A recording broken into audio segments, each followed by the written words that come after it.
On August 14, 2023, Barcelona were playing their first league game of the season.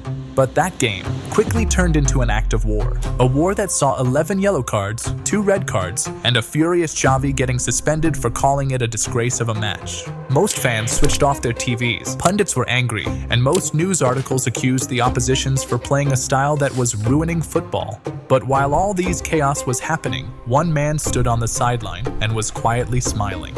And that man was José Bordalás, the most disliked manager in Spain. A manager who broke all the traditional ways of play and created a tactic that looked like this. A tactic where the actual ball goes invisible. Time runs like seconds, and the players act more like warriors than footballers. So what exactly is going on with Bordalás' tactics? Why is he hated by fans and coaches in Spain? And why did Jurgen Klopp once call them the team he'd never seen in his life? Welcome to the Fight Club of José Bordalás.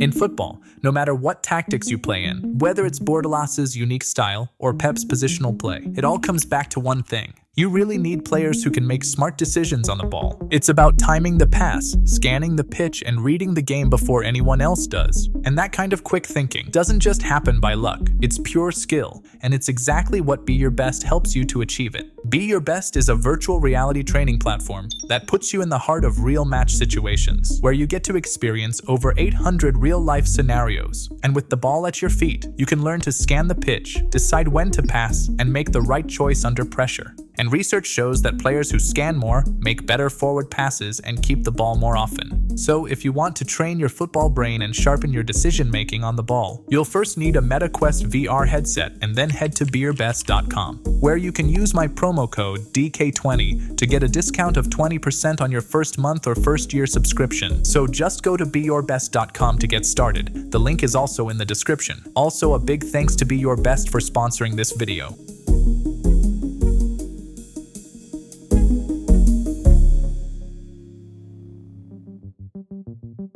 When we think about football systems, it usually falls into two worlds, structure or chaos. And almost every manager you know falls somewhere along that line. But there's also a darker side of football that most don't use. A place where you'll find managers like these. And right next to them, you'll see Bordalás. And at first, you might assume his style is similar to theirs. But it's not. In fact, he's inspired by Johan Cruyff. What? To understand it, look at this. This is what a normal passing map usually looks. A backline, midfield, and a front line passing the ball evenly across the pitch. Now this is Bordalás Getafe. Do you notice something? It's literally 5 at the back, 5 at the front, and nothing in between. And when we look at their passing, the ball doesn't circulate like normal. Instead, it travels from point A to point B and never comes back. But why do they do this? Why would a team willingly skip the entire build-up? It all goes back to an idea once Johan Cruyff explained. Imagine you're standing in a small room. In front of you is an attacker with the ball, and your job is to defend. And because the room is so small, there's nowhere for the attacker to run. So it's easy for you to win the ball back. But now, imagine you're defending inside a playground. And now there's so much space around, the attacker can escape you easily. So it's simple, the smaller the space, the easier it is to defend. And Bordalás took this idea and applied it to this. As by pushing 5 players high and keeping 5 players back, he can squeeze the pitch as small as possible. So if they lose the ball, due to their close proximity, there's less space for the opponent to spread out and counter, which then forces them to either go for riskier passes or lose the ball outright.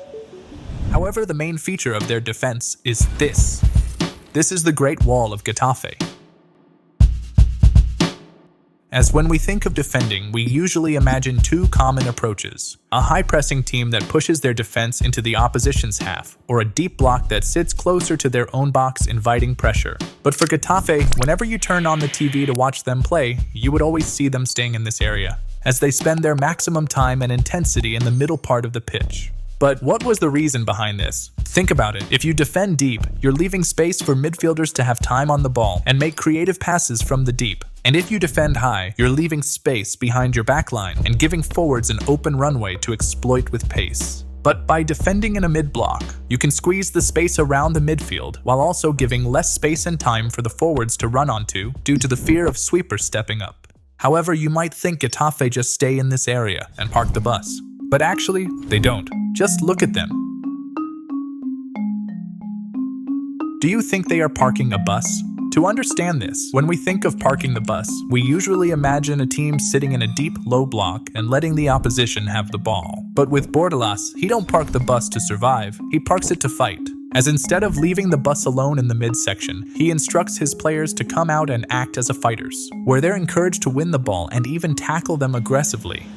So let's look how it actually works. Here, instead of pressing the opposition's backline directly, Getafe's front line usually stays back and encourages them to pass into midfield. And this is where it gets interesting. The moment the ball reaches a midfielder, Getafe locks him from all sides with intense pressing or even intended fouls.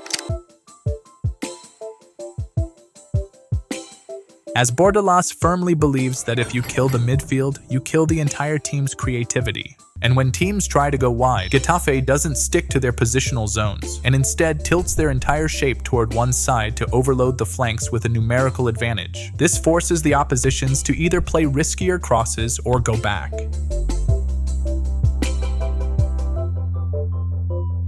Also, within this overload, I want you to take a closer look at their wide players. It may seem like the wingers are dropping deeper to help the fullbacks, but it's not. There are actually 4 fullbacks operating for Getafe, where as soon as the opposition tries to go wide, both wide players swap roles to track every overlapping and underlapping run. However, it's all fine and good with their high pressing and locking principles, but why do they intentionally tackle or foul the opponent so often? For that, first, we need to observe this footage of a team who is parking the bus. See, even after defending deep and blocking options, the opponents still found a way to break through and score. That's because when you let the opponents keep passing the ball around, they stay in this constant flow state. And the longer they're in this flow, the higher the chance they'll find a solution and break your defense. However, when you constantly tackle and make fouls, you break their passing flow, and they have to restart their focus again and again. And this gives you multiple chances to reorganize your defense and be ready for the next attack. So essentially, Bordalás takes away both time and space from his opponents, and this makes his team so uncomfortable and frustrating to play against. Just imagine being the opponent and having to restart your attack 20 times every 3 minutes. But that's not the only reason they are disliked, as the other reason is this. Isn't that dangerous? When we look at the stats, Getafe are second in highest number of yellow cards in Spain as well as in the Europe. And recently, they've even picked up 3 red cards in just 4 games. And these cards can easily carry the real risk of injuring players for weeks. Just take the recent example of Madrid's Camavinga, who suffered a serious injury from a tackle by Getafe's Luis Milla, ruling him out for the entire season. So this has caused many teams to be extra fearful while they play Getafe. And speaking of fear, it's not just the opponents, even his own players fear him. One former player described what it was like in the dressing room under Bordalás when the team didn't follow his plan. He said, he calls the defenders first, breaks a TV, calls the midfielders, breaks a light, then the strikers, breaks a sofa. Bordalás is known as a man of discipline who wants his players to completely stick to his system without getting deviated from it. And if any player dares to challenge it, he immediately shows them the door, just like this player. But does all of these strategies of Bordalás actually pay off? And the simplest way to look at it is to see how many shots do you allow your opponents to take. And when you see the numbers, Getafe are the second best team in Europe. And in fact, the only team above them is Pep Guardiola's Manchester City. Also, when you look at their overall result this year, they have rarely conceded more than 1 goal per season and caused major headache to teams like Barcelona and Madrid to fully utilize their potentials. However, even with this defensive brilliance, you'll notice Getafe still finishes near the relegation zone season after season. So why is it? Well, for that, remember that last clip I showed you? Just look at it again. After winning the ball, they really struggle how to score. And yep, they even injured another player just trying to kick the ball. Also, if you look at their squad, you'll notice almost every player is physically strong and built to be a defender inside that middle zone. And even when they have attackers, they are always at constant risk of suspension thanks to all the yellow cards they pick up. And as a result, they may have conceded one of the least goals in Spain, but they also copied the same stats in their scoring sheet. And this was also one of the reasons why Bordalás's tactics failed at Valencia. A struggling 1-0 victory at Getafe may be appreciated by the fans, but at Valencia, due to the higher expectation of the club, it might be termed as boring.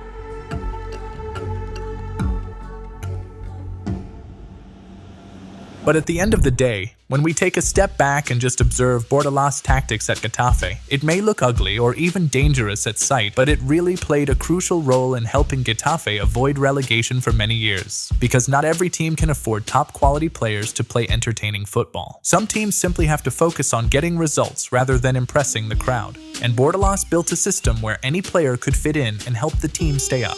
Because at the end of the day,